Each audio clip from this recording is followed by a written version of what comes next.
तो आज हम लोग कवर करने वाले एक ज़बरदस्त एनिमे जिसमें होगा ड्रामा, हंगामा, कॉमेडी, सब कुछ। तो चलिए स्टार्ट करते हैं आज का खतरनाक एनिमे एक्सप्लेनेशन।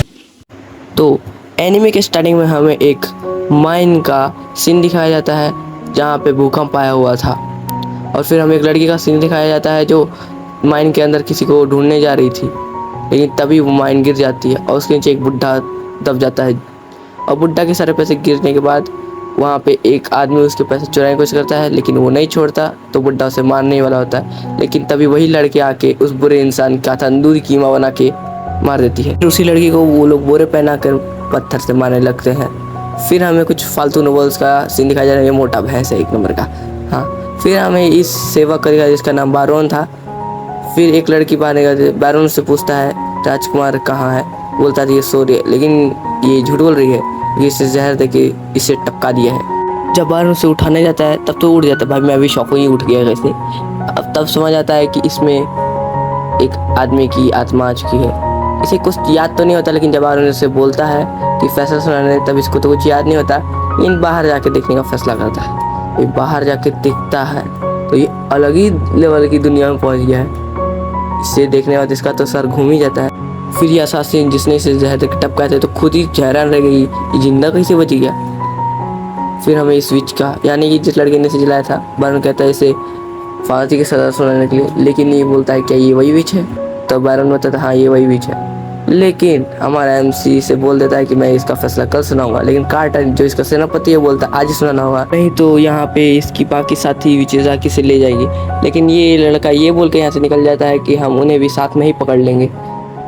फिर हमें इसे अपने कमरे में दिखाया जाता है, जहाँ ये अपने कमरे को देखने लगता है और सारे किंगडम्स को देखता है, और ये अपने किंगडम को देखता है बहुत ज़्यादा छोटा है। ये अपने शक्ल को देखता है, इसे तसल्ली मिलती है कि कम से कम लड़का हैंडसम तो है। फिर अगले सीन में दिखाया जाता है कि इसने अपने सेवक बारोन को यहाँ पे बुलाया है।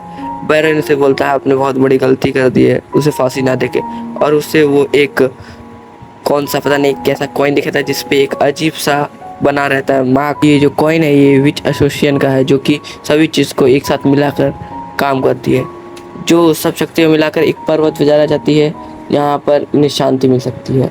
और बताता है उनके पास बहुत बड़ी बड़ी शक्तियाँ होती है। जिसे सुनने के बाद हमारा पागल एमसी बोलता है कि मुझे वो शक्तियाँ दिखनी है।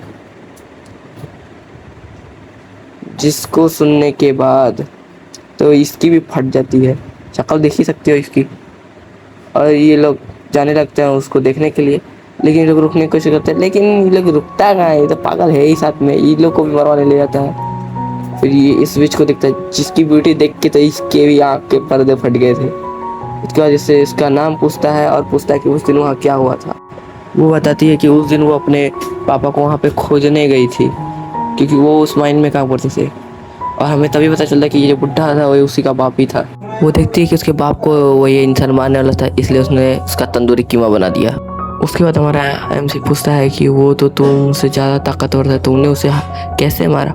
वो बोलती है डीमन पावर से। देखिए हमें पता है कि हमारा एमसी कितना पागल है। वो बोलता है उसकी डीमन पावर उसे दिखाने के लिए।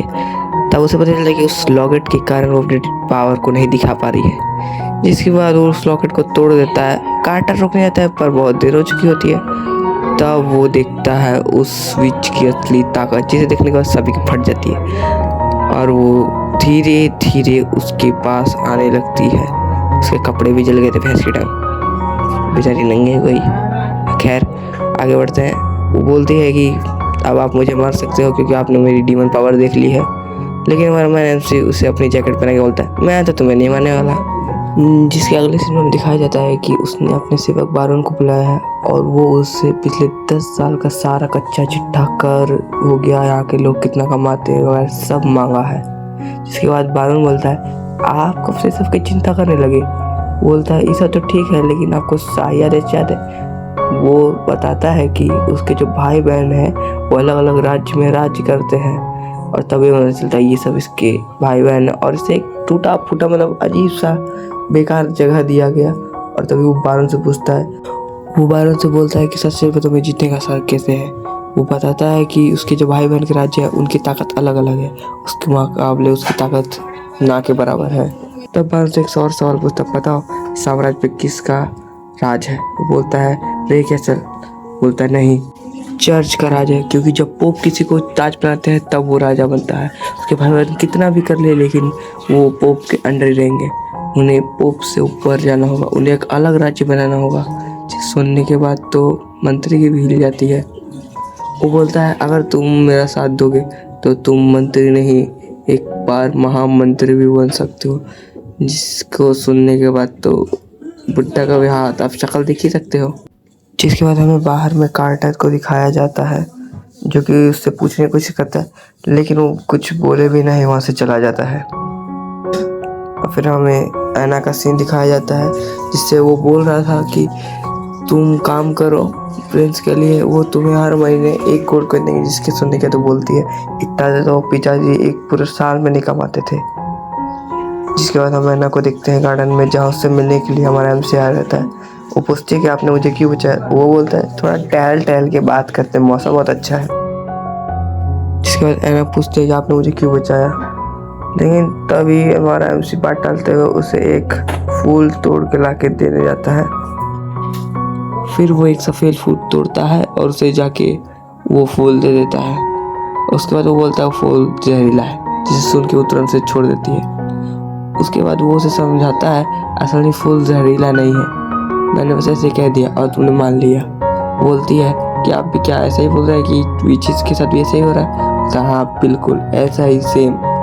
उसको बोलती है कि नहीं, मेरी डिमोनिक पावर बहुत ज़्यादा ही ख़राब है, चर्च सही बोलता है, मुझे मार देना चाहिए, मेरे पास जो भी आता है वो मारा जाता है।